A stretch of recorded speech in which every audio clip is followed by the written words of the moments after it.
Hello বন্ধুরা, এখন বাজে রাত 1:15। দুটো কথা বলতে আসলাম গো।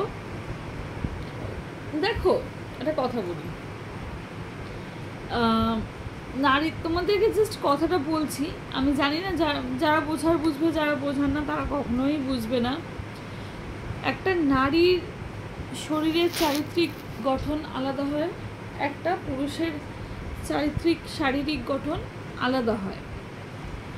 তো একটা মহিলার বুক বড় বা ছোট সেইটা তো কিছু করার নেই।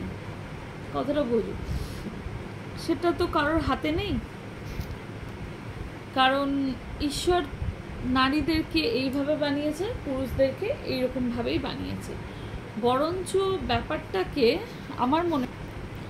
ব্যাপারটাকে স্বাভাবিকভাবে নেওয়া উচিত। মানে এটা নর্মাল, এটাই নর্মাল। কেউ মানে কি বলবো, ধরো সাপোজ করো, দেখো একটা মানুষ যাই পড়ুক, পড়তেই পারে, সেটা অস্বাভাবিক কিছু না।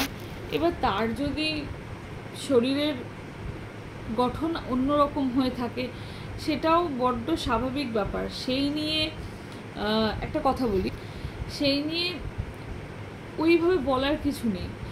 আর সেকেন্ড, ধরো রাস্তা দিয়ে একজন মহিলা যাচ্ছেন, ঠিক আছে, হতেই পারে তার বুক বড়, কথাগুলো দেখো। আমি কি বলবো, না বললে তো মানে কি ভাববেন, কি বলবো সেটাও আমি বলছি না, বলবো কি সেটাও বুঝতে পারছি না। হতেই পারে তার বুক বড়, সেটা দেখা যাচ্ছে, তিনি বোঝা যাচ্ছে, ঠিক আছে, কিন্তু তিনি গায়ে কিছু পরে আছে, ওকে, জামা কাপড় পরে আছে, সে যাই জামা কাপড় পরে আছে, সে রাস্তা দিয়ে যাচ্ছে। তো এটা তো নর্মাল, এটা তো স্বাভাবিক। একটা মানুষের, দেখো, একটা পুরুষের মানে শারীরিক গঠন আলাদা, একজন মহিলার শারীরিক গঠন আলাদা। যে যেমন বাস্তব কথা, তাহলে বলতে গেলে তো যদি মেয়েদেরও শারীরিক গঠন, পুরুষদেরও শারীরিক গঠন একই হয়ে যাবে, তাহলে একটা শারীরিক বৈচিত্র্যের তো পার্থক্য থাকে। আমরা ছোট থেকেই জেনে এসেছি, ছোট থেকেই দেখে এসেছি, তাই তো, যে নারীদের শরীর একরকম হয়, পুরুষদের শরীর একরকম হয়। তো একটা কথা বলো, কথাটা আমি মানে বলবো, কিভাবে বলবো আমি জানি না।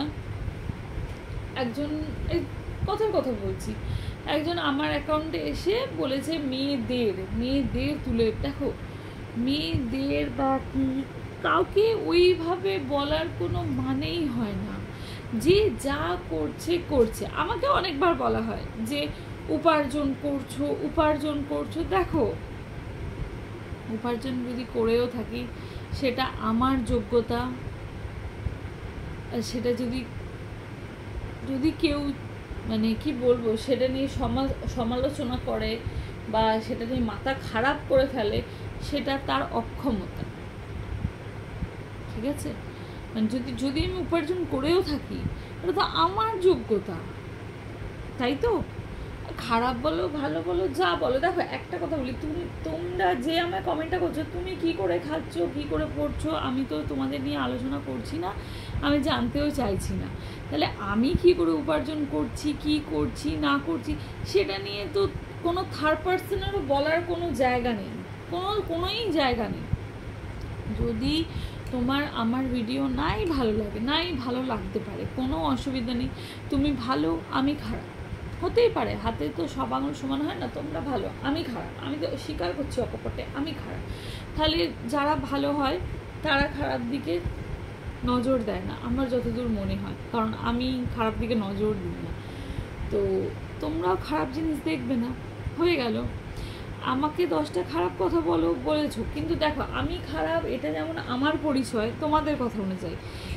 তো তোমাদের যে খারাপ কমেন্ট করছো, সেটাও কিন্তু ওয়ান টাইপ তোমাদের পরিচয়, এইটাই বোঝাতে চাইছি। আমাকে খারাপ কমেন্ট করো, কোনো অসুবিধা নেই, আমি একবারও কিছু বলিও নি, বলবো না, কারণ সেটা আবার আমার পরিচয়। কেউ যদি আমাকে খারাপ কমেন্ট করে, সেটাকে আমি আবার তাদেরকে খারাপ কথা বলাটা, সেটা আবার আমার খারাপ পরিচয় হয়ে যাবে। তো সেইভাবে কারোর হাত পা বুক এইগুলো নিয়ে আমার মনে হয় না কোনো কমেন্ট করার জিনিস বলে, এটা নর্মাল একটা। খুব সত্যি কথা বলতে গেলে যখন ঠাকুর,